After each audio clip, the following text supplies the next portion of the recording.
2024 के लोकसभा चुनाव नजदीक है और ऐसे में सभी पार्टियां तरह तरह के हथकंडे अपना रहे हैं। अगर इंडिया गठबंधन के ही घटक दल की बात करें, जेडीयू, आरजेडी और कांग्रेस की अगर बात करें, तो भी तरह तरह के हथकंडे अपना रहे हैं। यहां तक कि गरीबों में 2-2 लाख रुपए भी अपने कोर वोटरों को साधने के लिए बांटे जा रहे हैं।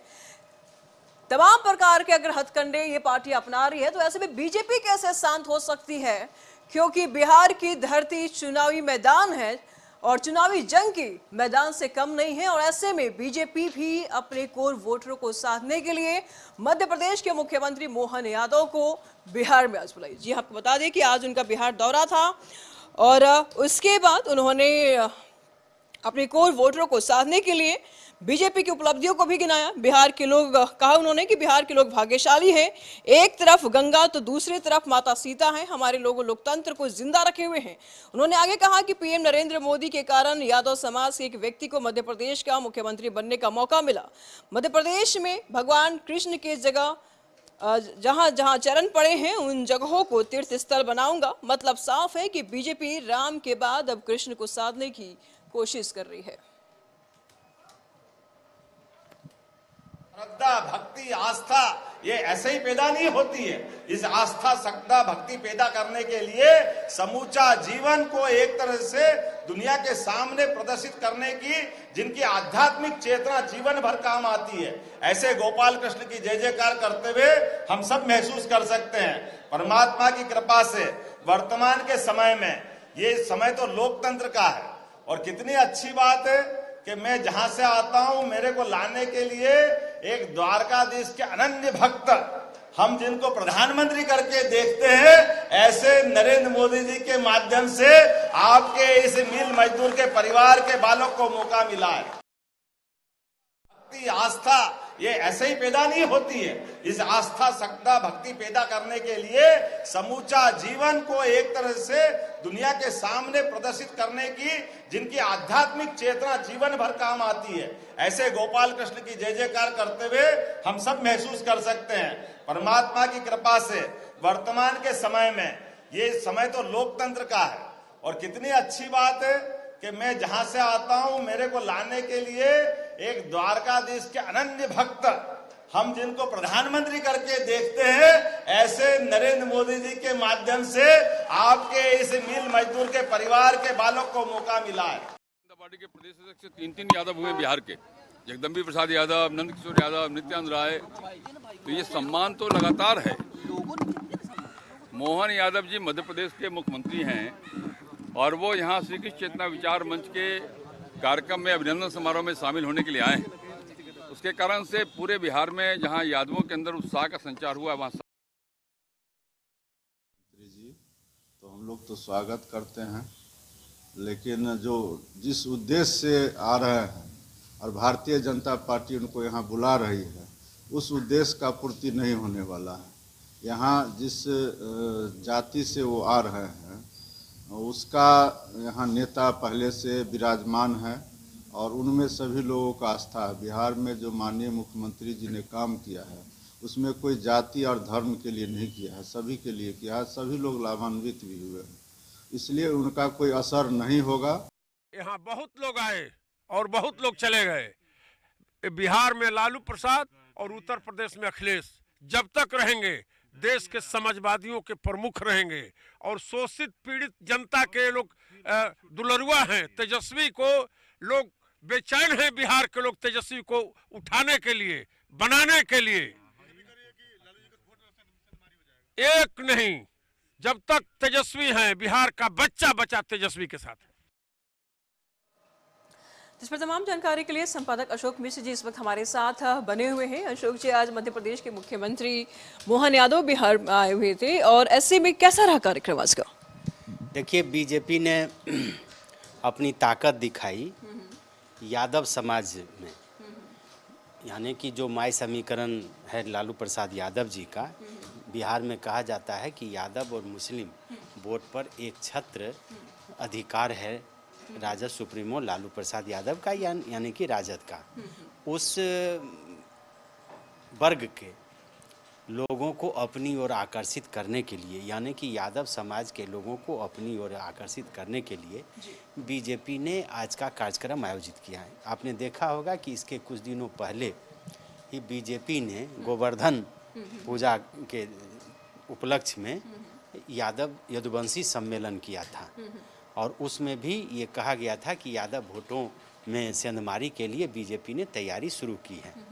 लेकिन लगे हाथ बिहार बीजेपी को एक दूसरा मौका मिल गया कि मध्य प्रदेश के मुख्यमंत्री डॉक्टर मोहन यादव बने और फिर आज उनका अभिनंदन समारोह के बहाने बीजेपी में यादव मतदाताओं समर्थकों की कितनी ताकत है उसका एहसास कराने का यह कार्यक्रम था। कार्यक्रम बेहतर भी हुआ। पटना हवाई अड्डे से लेकर के एसके मेमोरियल हॉल और एसके मेमोरियल हॉल से लेकर के बीजेपी कार्यालय तक आपने देखा कि कार्यकर्ताओं का जो था उत्साह था। लेकिन जो सबसे बड़ी बात थी कि ये उम्मीद की जा रही थी कि मोहन यादव जब आएंगे तो वो सीधा लालू और राबड़ी परिवार पर हमला करेंगे, तेजस्वी को टारगेट करेंगे। लेकिन आज उन्होंने जिस होशियारी से अपने स्वजातीय लोगों को अपनी ओर आकर्षित करने की कोशिश की है, उससे ये साफ है कि मोहन यादव अब बिहार में लंबी पारी खेलना चाहते हैं। यानी कि सबसे पहले वो अपने स्वजातियों को यह एहसास दिलाया है कि आखिर हम किस वंश के हैं, हमारे वंश के पुरोधा कौन हैं। और उन्होंने कहा है, अब आप समझ लीजिए कि जो बीजेपी का चुनावी एजेंडा है या बीजेपी की जो सियासत का एजेंडा है हिंदूवादी, हिंदू सनातनी, तो अभी रामलला के प्राण प्रतिष्ठा के बहाने बीजेपी ने पूरे देश को राममय करने की कोशिश की है। आज मोहन यादव ने बिहार में आकर के कृष्ण का नाम लेकर के और अपने स्वजातीय लोगों को ये कहा है कि आप गीता का पाठ पढ़िए। आप देखिए कि कृष्ण ने राजा को हराया, उनको पराजित किया, उनको दंड दिया, उनकी मौत हुई, लेकिन उनकी हत्या की, लेकिन कृष्ण स्वयं राजा नहीं हुए। यानी कि जो कहा जाता है यादवों में ये भ्रम फैलाया गया कि बीजेपी यादव को मुख्यमंत्री नहीं बना सकती है। तो मोहन यादव ने एक संदेश देने की कोशिश की है कि यादवों की परंपरा रही है कि वो खुद राजा नहीं बनता है। तो ऐसी परिस्थिति में अगर बिहार के यादवों को ये लगे कि उनके स्वजातीय को मुख्यमंत्री एनडीए नहीं भी बनाना चाहती है, तैयो चूँकि यादव की ये परंपरा रही है, उनके पुरखों ने ये सिखाया है, इसलिए अन्याय और अत्याचार के खिलाफ उनको लड़ाई में आगे आना चाहिए और उनको साथ देना चाहिए। उन्होंने इशारों में और खुल के भी उन्होंने क्या कहा कि पिता ने हमको संस्कार दिया, मतलब जिस वर्ग से वो आते हैं तो पिता ने हमको पढ़ाया, हम शिक्षा ग्रहण किए, शिक्षा मंत्री हुए हम, तो हमने सबसे पहले क्या किया कि पाठ्य पुस्तकों में महापुरुषों की जीवनी कैसे शामिल हो उसके लिए प्रयास किया। और एनडीए ने, मतलब दूसरा पिता नरेंद्र मोदी ने हमको मुख्यमंत्री बनाया। तो आज पहला दौरा था और अभिनंदन समारोह था, लेकिन इस समारोह के तहत या इस समारोह के बहाने बीजेपी के जो बिहार के कार्यकर्ता और नेता थे जो यादव समाज से आते थे, उन्होंने अपनी ताकत का एहसास कराया और मोहन यादव ने अब उस ताकत को कहां ले जाना है इसकी बात कही। सवाल तो यहीं पर उठता है अशोक जी कि बीजेपी को मध्य प्रदेश के मुख्यमंत्री को बिहार लाना पड़ा, क्यों? पार्टी में जो यादव नेता है उन पर विश्वास क्यों नहीं कर रही है बीजेपी? अगर यादव वोटर को ही साधना है तो पार्टी में जो यादव लीडर्स हैं उन्हीं पर विश्वास कर लेती, उनको मध्य प्रदेश से सीएम लाने की क्या जरूरत पड़ी? पार्टी के जो नेता हैं उनको भी तो बीजेपी ने सम्मान दिया है ना। इस कार्यक्रम में आप देख लीजिए, नित्यानंद राय यहाँ में मौजूद हैं तो उनको केंद्रीय गृह राज्य मंत्री बनाया गया। नंद किशोर यादव लगातार बीजेपी और एनडीए का जो शासन रहा बिहार में तो मंत्री रहे, वो माने के नेता रहे, वो प्रदेश के अध्यक्ष रहे। रामकृपाल यादव लालू का साथ छोड़ कर के आए, लगातार 2 दफे से सांसद हैं, वो मंत्री रहे, केंद्रीय मंत्री रहे। इसके अलावे अनेक यादव नेताओं की बात अगर आप करें तो बीजेपी ने सम्मान दिया है। लेकिन ये मोहन यादव मुख्यमंत्री बने।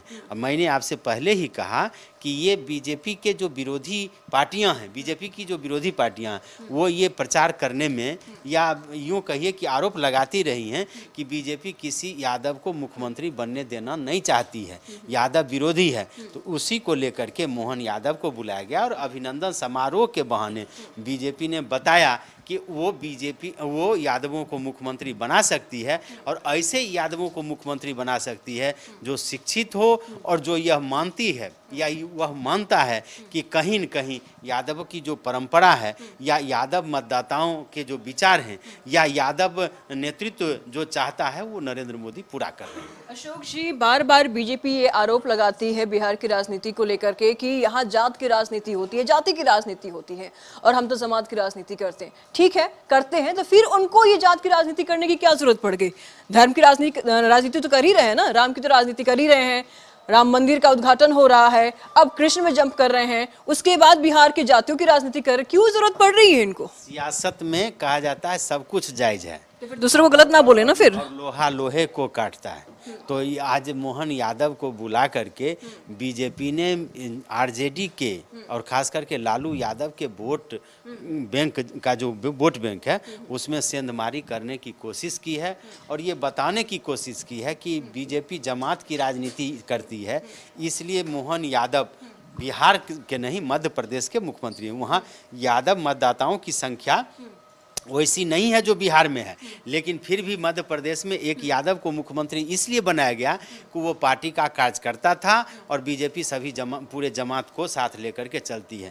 बिहार हो उत्तर प्रदेश हो, ये दो राज्य ऐसे हैं जहां यादव मतदाता मुख्य रूप से भूमिका निभाते। यादव एक फैक्टर है, मध्य प्रदेश में वो फैक्टर नहीं है। मध्य प्रदेश में खास करके अभी बीजेपी जिन वोटों से जीती है या जिस चुनावी अभियान के द्वारा उसने मंजिल हासिल की है उसमें यादव फैक्टर कहीं नहीं था, लेकिन इसके बावजूद भी मोहन यादव को मुख्यमंत्री बनाना और मोहन यादव को बिहार नहीं अभी अनेक राज्यों में घुमाना चाहेगी बीजेपी। और इसके पीछे मकसद यही है कि हम सब की पार्टी हैं, जमात की पार्टी हैं, लेकिन ऐसा नहीं है कि हम साधु सन्यासी हैं। इसलिए जहां यादव मतदाता हैं उन मतदाताओं को रिझाने के लिए समूचे देश में मोहन यादव को घुमाएगी और इसका असर क्या पड़ता है इसको थोड़ा देखना पड़ेगा, कितना प्रभाव पड़ेगा। एक तरफ 30 साल 32 साल की लालू यादव की राजनीति, मशक्कत, उनका स्ट्रगल, उनका एमआई समीकरण पर कंट्रोल और उसके बाद से बीजेपी का ये स्टंट, कितना असर पड़ेगा बीजेपी? बीजेपी की स्थापना कब हुई